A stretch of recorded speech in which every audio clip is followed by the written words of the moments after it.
So, కాశీకి హైదరాబాద్ నుండి కాశీకి రావాలనుకుంటే, మనకు ఫ్లైట్స్ అని చెప్పాము గదా! 4 ఫ్లైట్స్ డైరెక్ట్ ఉన్నాయి. కొన్ని కొన్ని ఎయిర్ ఇండియా వాళ్ళవి గూడా ఒక 5 ఫ్లైట్స్ ఏమో ఉన్నాయి. కాకపోతే అవి ఢిల్లీకెళ్ళి వారణాసి వస్తాయి. వన్ స్టాప్ ఉందది. అప్పుడు ఆ జర్నీ టైమ్ గూడా 5 అవర్స్ నుండి 10 అవర్స్ పడుతుంది. అంటే కనెక్టింగ్ ఫ్లైట్స్‌కు రావడం కంటే గూడా ఈ ట్రైన్ బెటర్. బట్ ట్రైన్‌లో గూడా availability of tickets is important. మీరు 1 మంత్, 2 మంత్స్ ముందు బుక్ చేస్తే గాని మీకు ట్రైన్‌లో టికెట్ దొరకదు.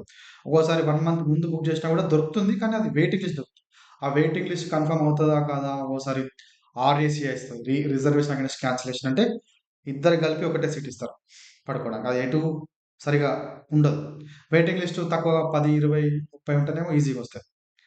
సో, అవన్నీ ఉంటాయి. మళ్ళా మన జర్నీ పైన కూడా ఇంపాక్ట్ ఉంటది.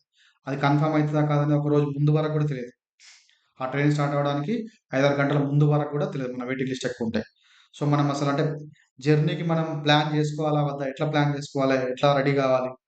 మనం సామాను సదురుకుంటాం కదా! 24 అవర్స్ ట్రైన్‌లో పోవాలంటే మనకి ఫుడ్ గావాలి, కొంచెం స్నాక్స్ కావాలి. 3 పూటలు. ఆ ట్రైన్ లోపల మనం కేవలం కూర్చొనే ఉంటాం. ఏం జేయం. సిస్టమ్ వర్క్ ఉన్న వాళ్ళు కొందరు సిస్టమ్ చూసుకుంటారు. కొంతమంది బుక్స్ చదువుకుంటారు. సినిమాలు చూస్తారు. ఇవన్నీ చేసినా కూడా మళ్ళీ మనకి ఫుడ్ కావాలి. మార్నింగ్ టిఫిన్ కావాలి. మధ్యాహ్నం లంచ్, నైట్ డిన్నర్. చాలామంది అయితే తెలుగు వాళ్ళైతే పులిహోర లాంటి ఫుడ్ తయారు చేసుకొని తీసుకొచ్చుకుంటారు. కొంతమంది ఏమో బయట వచ్చేటువంటి ఫుడ్ కొనుక్కుంటారు. ఈవెన్ ఈ మధ్య క్యాటరింగ్ మనం ఆన్‌లైన్ కూడా ఆర్డర్ చేయొచ్చు. రాబోయే స్టేషన్‌లో. అంటే మనకు బల్లార్ష గాని, నాగ్‌పూర్‌లో గాని అట్లా ఆహ్, జ జబల్పూర్‌లో గాని డిఫరెంట్ స్టేషన్ లోపల మనం ముందుగానే ఆర్డర్ ఇస్తే కూడా మనకి ఫుడ్ వస్తది. కానీ అది కొంతవరకి హైజీన్ క్వెషన్‌గా ఉంటుంది. తర్వాత ఫుడ్డు క్వాలిటీలో ప్రాబ్లమ్ ఉంటుంది. రేట్ ఎక్కువగా ఉంటుంది. మీరు 10 మంది ఎళ్తున్నారనుకోండి. ఐదుగురు ఎళ్తున్నారనుకో, ఐదుగురికి 5 రకాలు కావాలి. 5 ప్లేట్స్ కావాలి. అదే మనం ఇంట్ల ప్రిపేర్ చేసుకొని వెళ్ళిపోతే కొంచెం వరకి మనకి ఎకానమీతో పాటు క్వాలిటీ ఫుడ్ అంటే అంటే మన ఫుడ్ మనకు దొరుకుతుంది. మనం ఫుడ్డు క్వాలిటీ లేదనుకోండి ఏమైతది మనకి మోషన్ ప్రాబ్లమ్ అయితది. హెల్త్ ప్రాబ్లమ్ అయితది.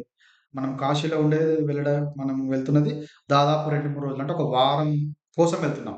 Including journey time. ఈ 2 రోజులు ట్రైన్‌లో ఎళ్ళే టైం కూడా కన్సిడర్ చేస్తే ఒక వారం పాటు వెళ్తున్నామంటే చాలా జాగ్రత్తగా ఫుడ్ తీసుకోవాలి. బయటికెళ్ళొచ్చేటువంటి ఆ ఫుడ్ తీసుకుంటే మనకి ఏమైనా హెల్త్ ఇష్యూస్ రావచ్చు. చాలా మంది కంప్లెయింట్ చేస్తారు గూడా. ముఖ్యంగా తెలుగు వాళ్ళకి ఈ బయటి ఫుడ్ సరిగా పడదు కాబట్టి ఇంట్లోకెళ్ళి చేసుకొని రావడమే మంచి పద్ధతి. ఓకే. సో, ఇవన్నీ కన్సిడరేషన్స్ ఉంటాయి. ఫ్లైట్‌లో అయితేనేమో మనమే కొనుక్కోవచ్చు. ఫ్లైట్ ఆర్డర్ పెట్టుకోవచ్చు ముందుగానే బుక్ చేసే టైంలో. టికెట్ బుక్ చేసే టైం లోపల చెక్ ఇన్ చెక్ ఇన్ చేసేటప్పుడు కూడా మనం ఫుడ్ ఆర్డర్ చేసుకోవచ్చు. అది 2 అవర్స్ జర్నీ కాబట్టి పెద్ద ప్రాబ్లమ్ లేదు. వచ్చిన తర్వాత కూడా ఇక్కడ ల్యాండ్ అయిన తర్వాత కూడా తినొచ్చు. తెలుగు వాళ్ళ సత్రంలోకెళ్ళిపోయి తినొచ్చు. కాబట్టి ట్రైన్ మాత్రం ఈ ఫుడ్ ఇంపార్టెంట్. ట్రైన్‌లో వచ్చే వాళ్ళకి. ఓకే. సేమ్ అట్లాగే చెప్పినట్టు మీకు టైం ఉంటే మాత్రము ట్రైన్ ప్రిఫరెన్స్ ఇవ్వండి. టైం తక్కువుంటే మాత్రము ఫ్లైట్ ప్రిఫరెన్స్ ఇచ్చుకోండి. అట్లాగే మీకు 2 కావాలి, లేదు కొంచెం తక్కువ అమౌంట్ అఫోర్డబుల్ కాస్ట్ లోపల మీ ట్రిప్ అయిపోవాలంటే నేను చెప్పినట్టుగా బ్యాలెన్స్‌గా one aeroplane journey, one train journey. ఇట్లా చేయడం వల్ల ఏమైతదంటే మనకు టైము సేవ్ అవుతుంది. దాంతో పాటు కొంతవరకు మనీ. లేదు నాకు టైం లేదు. నాకు time is very very important. I can spend money on my journey because I am not getting leaves. నాకు చాలా ఇంపార్టెంట్ వర్క్ ఉంది. అక్కడ సెలవులు దొరుకుతలేవన్నప్పుడు మీరు 2 జర్నీలు కూడా ఏరోప్లేన్ చేసుకోవడం బెటర్. ఆహ్, ఫ్యూల్ మాత్రం దాదాపు 6,000-9,000 వరకు మధ్యలో మారుతా ఉంటాయి. ఓసారి 4,000 కూడా వస్తాయి. ఓసారి 4,500 కూడా వస్తాయి. నాకొకసారి 3500కే దొరికింది. స్టార్టింగ్ నేను బిహెచ్ యూజ్ అయిన తర్వాత దివాళీకి ఆహ్, వారణాసి నుండి హైదరాబాద్ వచ్చే టైంలో 3500కే దొరికింది. అది అన్‌ఎక్స్‌పెక్టెడ్‌గా నేను చూస్తా ఉంటే కనబడింది. అది బుక్ చేసుకున్నా నేను. అంత తక్కువ ఫేర్ దాదాపు అట్లా ఒక్కొక్కసారి దొరుకుతుంది.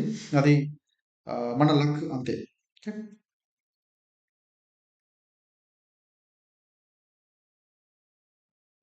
వారణాసికొచ్చిన తర్వాత మనకి గయా గాని, ప్రయాగ్‌రాజ్ గాని, అయోధ్య వెళ్ళడానికి ప్రైవేట్ వెహికల్స్ కూడా ఉంటాయి.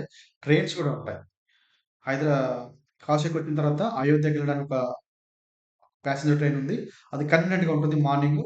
జస్ట్ అన్ని జనరల్ బోగీలే ఉంటాయి. Special train దానికెళ్ళిపోవచ్చు. మేమెళ్ళిపోయినాం గూడా. అది గూడా ఆ ట్రైన్ గురించి నేను తర్వాత చెప్తాను. తర్వాత వీడియోలో. Okay. So these are the some of the important things. Okay. So ఇవన్నీ కాకుండా మనకి నేను చెప్పిన 4 ట్రైన్‌లు గూడా 5 ట్రైన్‌లు గూడా సికింద్రాబాద్‌కెళ్ళొస్తాయి. సో ఇవే గాకుండా మనకు తమిళనాడు, కేరళ, ఓకే. ఆంధ్రప్రదేశ్ ఇక్కడ నుండి వచ్చే ట్రైన్‌లు గూడా మనకు వరంగల్ నుండొస్తాయి. కర్ణాటక నుండి వచ్చే ట్రైన్‌లన్నీ సికింద్రాబాద్ నుండి వయా కాజీపేట.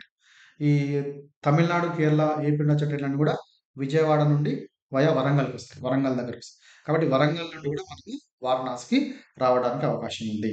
సో, వరంగల్ నుండి వారణాసికి ఎన్నెన్ని ట్రైన్‌లున్నాయి? ఏ రోజు ఏ ట్రైన్ ఉంది? అవన్నీ గూడా నేను మీకు క్లుప్తంగా ఆదివారం, సోమవారం ప్రతిరోజు ఎన్ని ఉన్నాయి? అవి రాబోయే వీడియోలో మీకు చెప్తాను. Thank you so much.